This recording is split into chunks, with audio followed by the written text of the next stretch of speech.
Nós estamos dando início, então, à nossa quarta noite, né, quarta atividade da Semana Literária do Guerreiro, 8ª edição da nossa Semana Literária e, como não podia ser, ela é emblemática para nós. Emblemática porque também é um momento de despedidas, de chegadas, e é em período da pandemia, e essa mesa, em particular, ela acontece num momento muito difícil, eu diria hoje, né, da nossa sociedade. Ela é uma mesa que se propõe, foi pensada e ela foi construída a partir do intenso debate sobre a importância de ter um debate sobre práticas antirracistas e com mulheres negras nessa mesa. Eu sou uma das pessoas que propôs isso, assim, no momento, talvez até meio intempestivo, pensando que precisávamos ter numa Semana Literária do Guerreiro, que tem como mote Vidas Negras Importam, uma mesa com mulheres negras. Eu não sabia muito bem por quê. Eu diria, esses dias eu vi a Carol Schneider, da Monte Cristo, disse assim, eu tive uma ideia, mas eu sei que foi o orixá que soprou no meu ouvido. Então, eu acho que a minha mãe, Oxum, soprou no meu ouvido que nós tínhamos que ter essa mesa com mulheres negras. E é para discutir práticas antirracistas em sala de aula, né? Eu relutei também em apresentar e mediar essa mesa, mas por questões técnicas, mas também por uma... Acho que a Enara fez isso muito bem, ela me mostrou que era importante que eu também ajudasse a construir essa mesa na mediação. Então, eu aceitei o desafio. Ele é mais um desafio, que é de se apresentar também como uma mulher negra que constrói esse debate e assume esse debate como uma tarefa. Eu vou dividir esse momento aqui da abertura com a Jaqueline. Eu acho que ela fez uma fala na abertura, na segunda-feira, que diz muito também sobre essa quinta-feira, sobre essa noite chuvosa em que a gente reúne mulheres negras que já foram do Guerreiro, algumas que estão na escola, para discutir práticas antirracistas. Então, eu queria chamar a Jaque para retomar uma fala que ela fez segunda, porque eu acho que ela é sempre atual e cabe sempre. Boa noite a todos e todas e todes. Estou aqui, então, vou repetir o discurso de segunda-feira, a reflexão, porque a nossa Semana Literária esse ano, ela tem esse tema, né, Vidas Negras Importam. Então, vamos lá. Eu vou dar uma lida aqui, tá? O que eu quero refletir com vocês é sobre esse nosso tema desse ano, Vidas Negras Importam. Esse tema, frase, slogan, hashtag, etiqueta, que foi muito alardeada há tão pouco tempo, que efervesceu no mundo nessa época de pandemia, de isolamento, em que se viu pela TV muitos saírem às ruas por essa causa, lá nos Estados Unidos, e com muitos movimentos virtuais, eclodiu a partir do assassinato de George Floyd pela polícia americana em 25 de maio de 2020. Não é diferente do que a gente vê cotidianamente aqui no Brasil, desde os tempos que meus ancestrais negros foram sequestrados do continente africano. Em nosso país, a cada 23 minutos, um jovem negro é assassinado. Não há justificativa para isso, senão o racismo. Porque mesmo que, se fosse o caso, muitas vezes não é, se enquadra um jovem negro como criminoso, não há escrito em nossa Constituição pena de morte. Mas a morte de muitos, mesmo não tendo pena. Não há pena de morte, mas em 1987, nessa cidade, Júlio César de Melo Pinto, operário negro, foi executado por PMs ao ser confundido com um assaltante, como nos foi contado por Camila de Moraes e Mariane Ferreira no documentário do Caso do Homem Errado. O que o senhor atirou em mim foram as últimas palavras de Douglas Martins Rodrigues, jovem de 17 anos que foi morto em 2013, quando estava indo a um campeonato de pipas com um irmão de 12 anos na zona norte de São Paulo. 5 jovens estavam indo comemorar porque um deles tinha conseguido emprego e tiveram o carro em que estavam saraivado por 111 tiros da polícia, que suspeitou deles, na cidade do Rio de Janeiro. Em 2014, Cláudia Silva Ferreira, de 38 anos, foi comprar alimentos para seus filhos e foi baleada no Morro da Congonha, em Madureira, também no Rio. Foi colocada no carro da PM para ser levada a um hospital no porta-malas. No trajeto, a porta se abre, parte de sua roupa fica presa e ela é arrastada no asfalto por 350 metros. Eduardo de Jesus Ferreira brincava com o celular na porta de casa, no Complexo do Alemão, no Rio. Tinha 10 anos e foi baleado por PMs. Evaldo Rosa dos Santos, músico, 51 anos, estava levando a família para um chá de bebê e uma rajada de 80 tiros atingiu o carro da família. Além do que, Luciano Macedo, que foi tentar ajudar, prestar-lhe socorro, também morreu. Tiros de militares. Temos a menina Ágata, o jovem João Pedro, o João Vitor, o menino Miguel, que foi deixado solto em um elevador pela patroa de sua mãe, que tinha descido para passear com o cachorro dessa mulher, que desamparou uma criança de 5 anos à própria sorte em Recife, que acabou caindo do prédio. Temos agora há pouco, né, a mulher negra em São Paulo, que foi também sufocada por um policial militar. Então, nessa semana literária, quisemos colar nessa hashtag para dizer que basta, não podemos mais suportar, que já deu.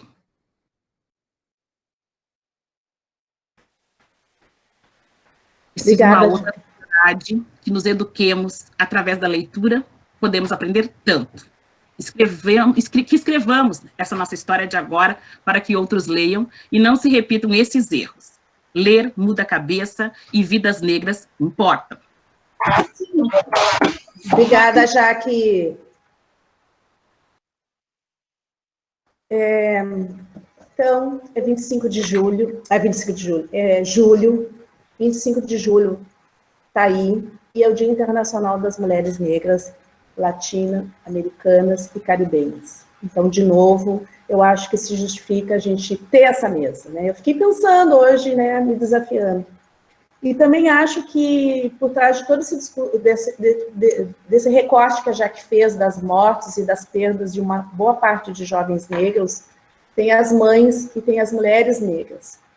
E, de novo, eu quero me reportar às mulheres negras, porque eu acho que a educação, uma educação, uma prática antirracista é algo necessário para o bem da vida das mulheres negras. Eu só vou ler rapidinho aqui um pedacinho de um livro da Jaride Arraes, que ela fez, né, Cordéis, 15 mulheres negras brasileiras. E ela cita uma que ela não conhecia, e que eu, aos 50 anos, também fui conhecer com ela, a Caltune. Não sei se eu falei certinho o nome. Eu não vou ler, né, o cordel, porque ele é longo, mas eu vou ler um pedacinho desse cordel, porque eu acho que ele tem a ver com o nosso debate de hoje. Uma história como a dela deveria ser contada em todo o livro escolar. Deveria ser lembrada no teatro e no cinema, que ela fosse retratada. Mas eu tive que sozinha as informações buscar. Foi porque eu ouvi seu nome, uma amiga mencionar. E por curiosidade, fui online pesquisar.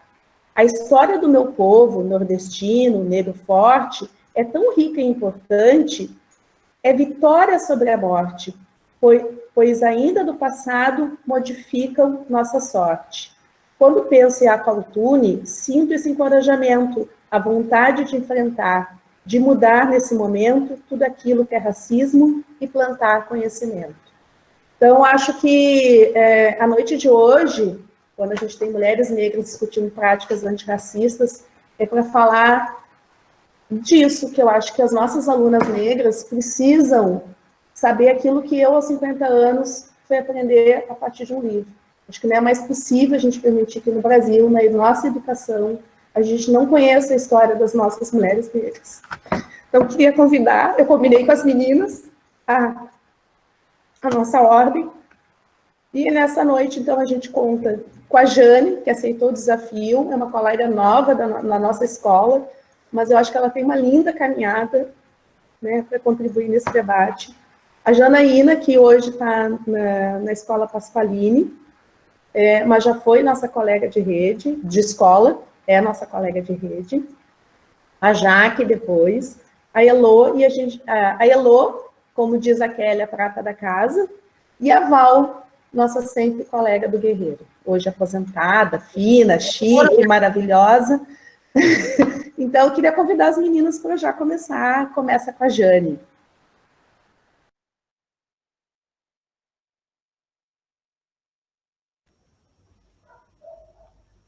Bom, primeiramente, o meu boa tarde, boa noite, né?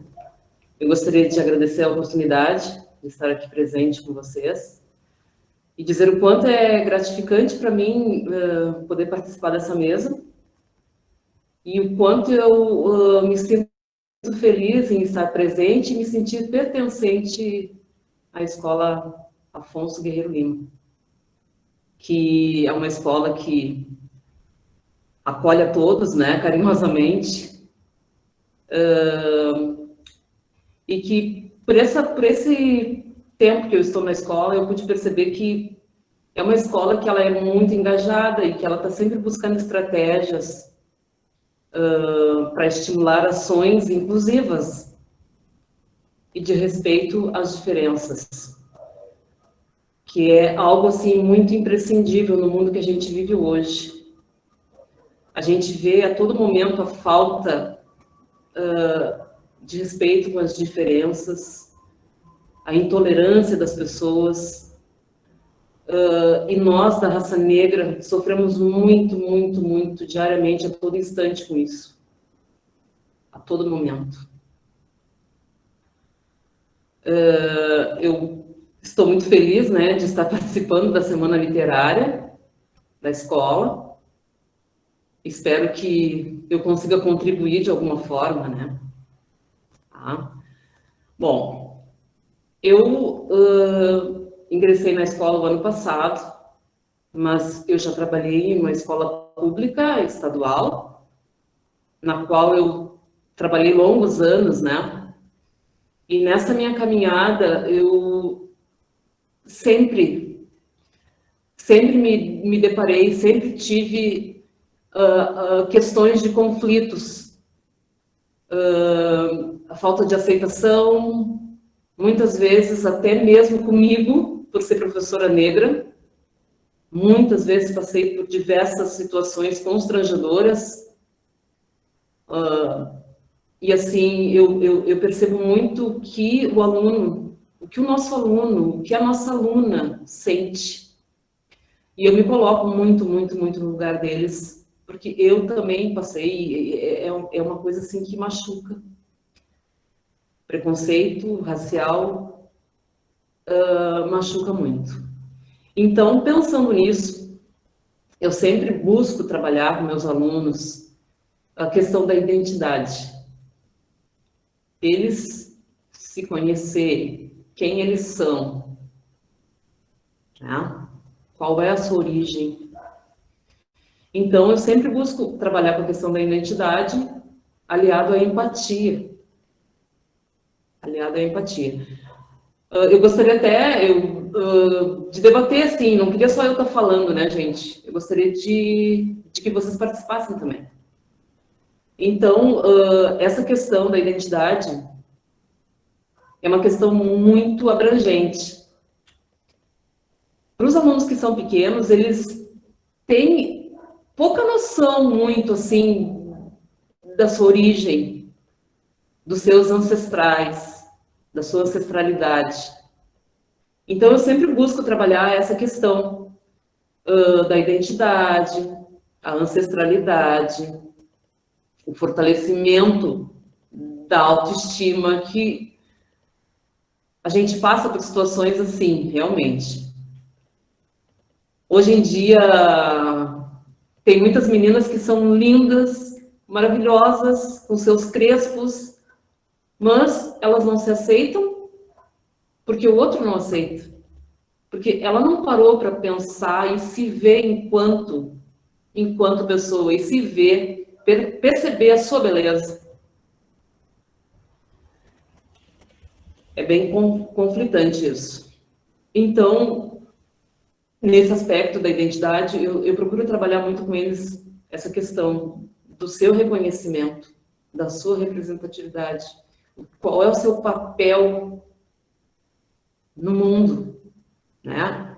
Para ele perceber que é importante, todos nós somos importantes, e que ninguém deve ser colocado, inferiorizado pela sua cor de pele.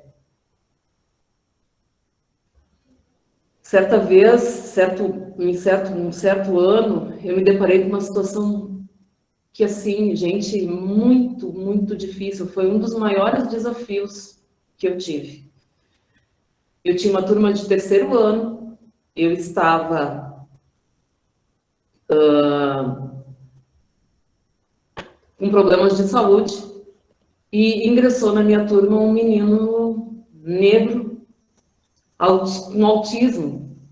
Maravilhoso ele era, gente, maravilhoso.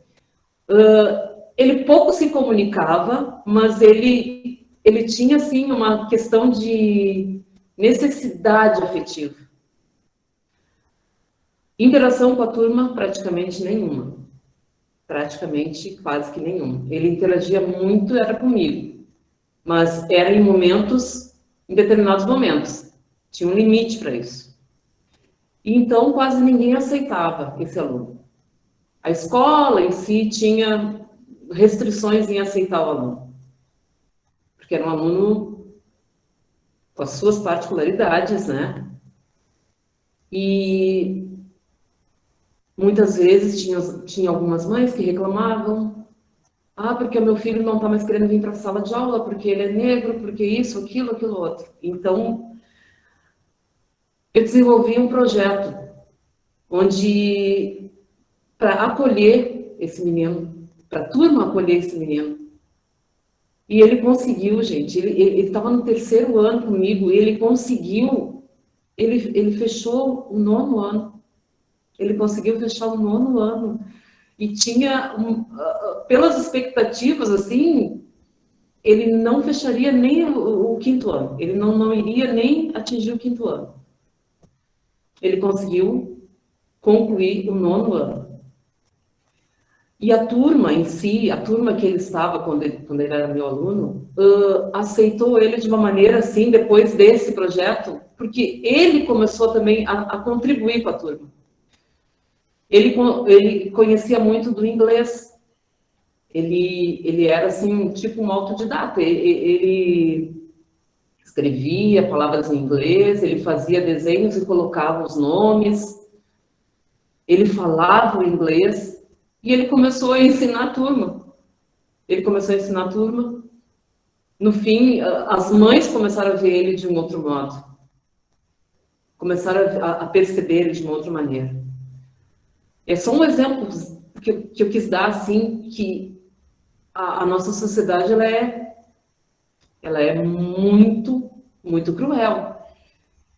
Ela, infelizmente, ainda segue padrões excludentes, que não nos traz nada de positivo. O desconstruir essa ideia do negro está aliado à cor preta, desconstruir a ideia de que o que é preto é ruim, não presta, não vale a pena investir, é muito difícil. É muito difícil. Mas, enquanto houver forças, a gente tem que lutar. Com certeza. Com certeza. Então, assim, gente, eu sempre procuro trabalhar na questão da identidade, com um foco na identidade, desconstruindo aquela questão de padrões de beleza. Qual é o padrão de beleza, afinal? Qual é o padrão de beleza? Qual será? O meu padrão de beleza eu tenho, é o meu. Cada um tem o seu. Mas tem pessoas, a sociedade, infelizmente, impõe um padrão de beleza onde as pessoas têm que se enquadrar nele, né?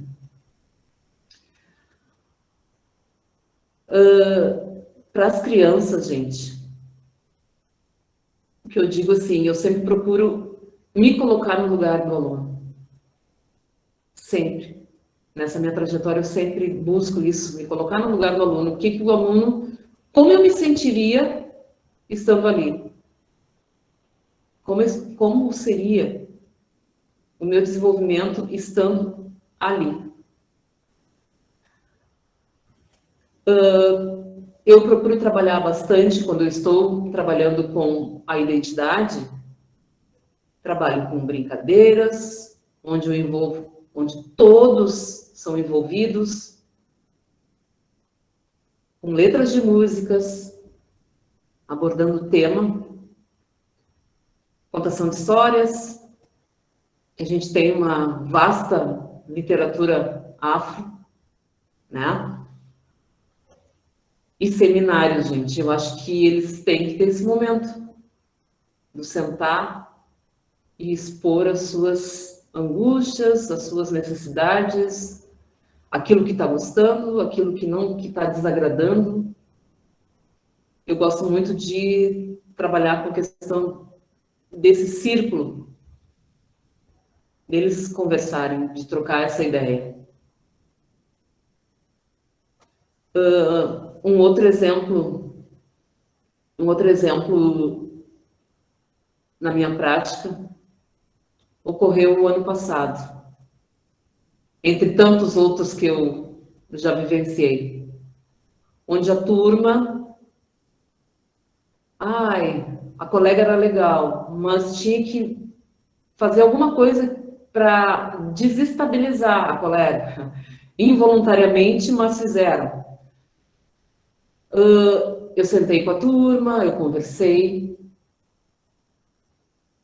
fiz o inverso, que eles se colocassem no lugar dessa colega. Será que eles gostariam de passar por uma situação daquelas? Houve, assim, a consciência deles foi muito grande, gente, porque eles perceberam o quanto isso machuca. Era uma brincadeira, mas sem o consentimento da pessoa que estava envolvida, que estava sendo lesada, no caso, que ela não estava afim da brincadeira, mas eles fizeram esse tipo de brincadeira desagradável.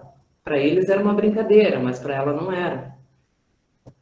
Então, houve nós fizemos um seminário, conversamos,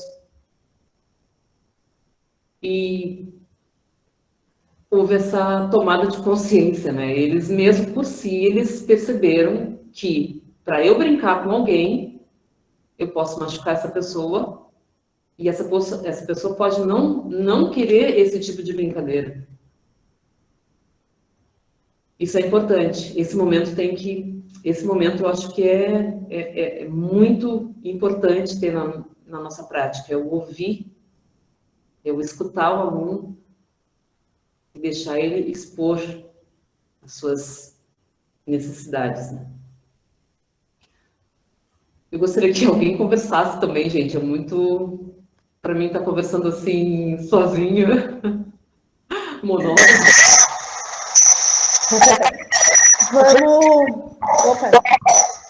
Vamos ouvir, então, a Jana, e a gente vai trocando, Jane. Daqui a pouco tu volta, então, que realmente difícil falar sozinha. Jana, é contigo.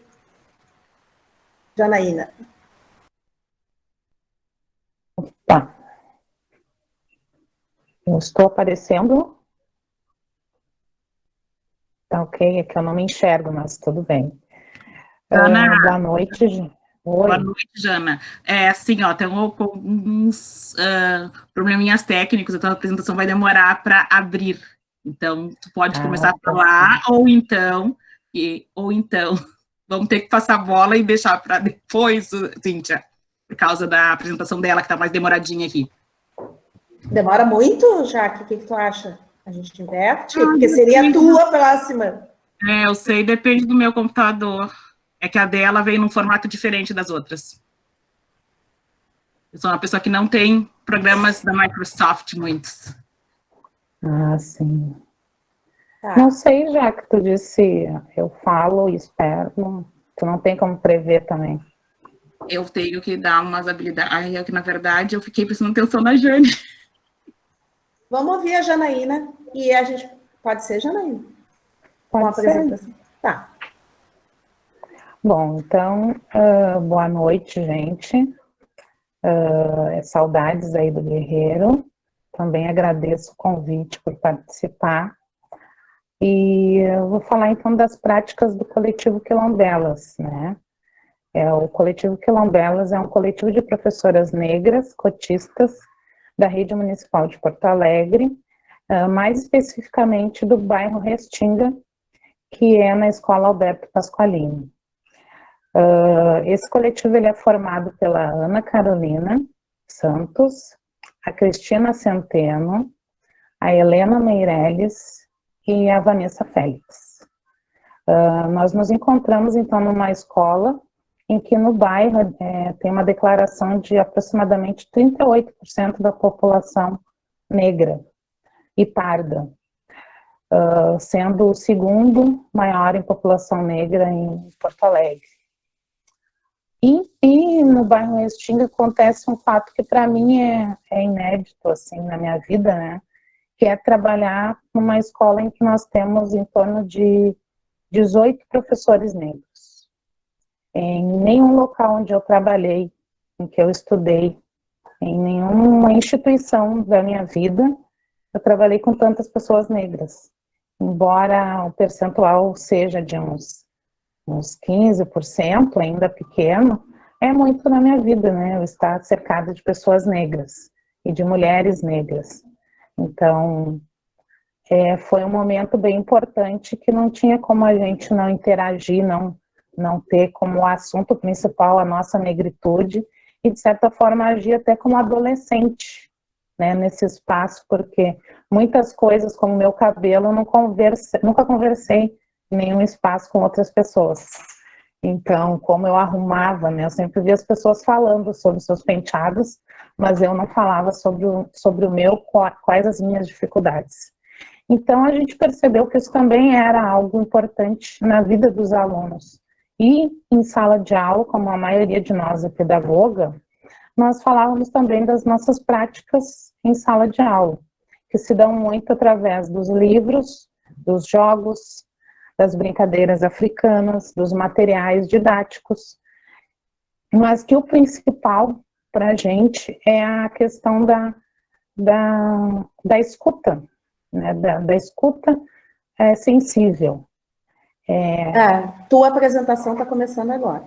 Se quiser me dizendo o que eu vou passando para as páginas. Tá? Então, pode ir passando aí. Relato de um aquilombamento numa escola periférica de Porto Alegre. A Jaque vai passando. Pode passar, dona Jaque.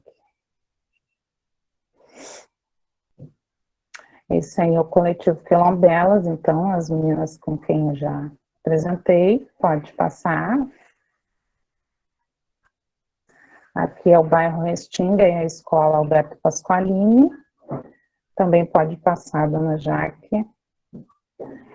E esse coletivo, ele realmente se reuniu formalmente através da execução da vereadora Marielle Franco.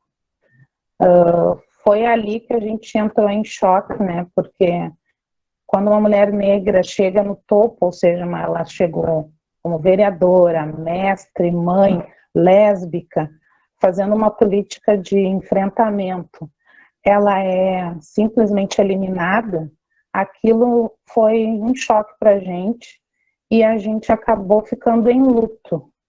Só que esse luto a gente acabou transformando em indignação. A gente precisa fazer algo, porque as nossas ações, mesmo em sala de aula, elas são importantes, mas a gente precisa trazer as questões da negritude para a escola como um todo, porque muitas vezes o que a gente faz em sala de aula fica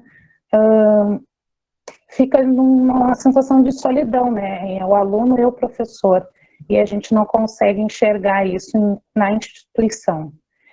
E aí a gente começou, então, a fazer esse projeto de forma coletiva, E a gente se organizou, então, em reuniões, que no início a gente não tinha, né? Foi no momento bem de sucateamento da escola pública, e a gente fez, então, uma performance poética, e a gente não tinha reuniões pedagógicas. Então, mas hoje a gente já tem, então a gente se organiza dessa seguinte forma: a gente faz as nossas reuniões pedagógicas, né, do coletivo, a gente capta recursos através do Brechó Ubuntu, porque como é uma iniciativa nossa, a gente precisa de dinheiro, e não, a gente não tem nenhum apoio, né, institucional da prefeitura, da mantenedora. A gente, então, realiza as atividades e faz uma avaliação do que deu certo e do que não deu certo para seguir esse projeto. Pode passar, Jaque. A nossa primeira atividade, então, foi uma intervenção poética, que foi quando a gente se indignou, e essa reunião com os pais, que era apenas uma reunião informativa, ela passou a ser uma reunião de discussões com a comunidade escolar sobre, por exemplo, o fim da repetição da merenda, né? Naquela época as crianças não podiam repetir a refeição, a diminuição da carga horária das aulas, ao fim das reuniões pedagógicas, o genocídio da juventude negra, do feminicídio, e a gente também falou da segurança na escola, e a falta de professores, porque muito tempo, né, sem concurso, e a escola já estava passando muito tempo sem professores, e a gente que sofria ataques, às vezes, no portão da escola, por não ter turmas que não tinham aula há meses. Então, a gente teve um diálogo com a comunidade por perceber que isso era também o papel da escola, conversar, porque a gente sofre, mas a gente não tem uma discussão com a comunidade do porquê. Isso não é culpa do professor, não é culpa somente é culpa do poder público. E essa ação a gente pode se unir para combater isso e não ficar simplesmente parado só recebendo ataques, né? E também xingamentos da própria comunidade. Pode passar, Jaque. E logo, então, em seguida, a gente criou a primeira atividade do coletivo, que foi o Sarau Mixt Vira Negrada, que foi um contraponto ao 13 de maio, para falar, então, porque muitos alunos ainda aprendem que a Princesa Isabel foi boazinha e que assinou a Lei Áurea e que nós devemos passivamente, os negros não tiveram nenhuma indignação, sendo que o contexto é totalmente o contrário, né?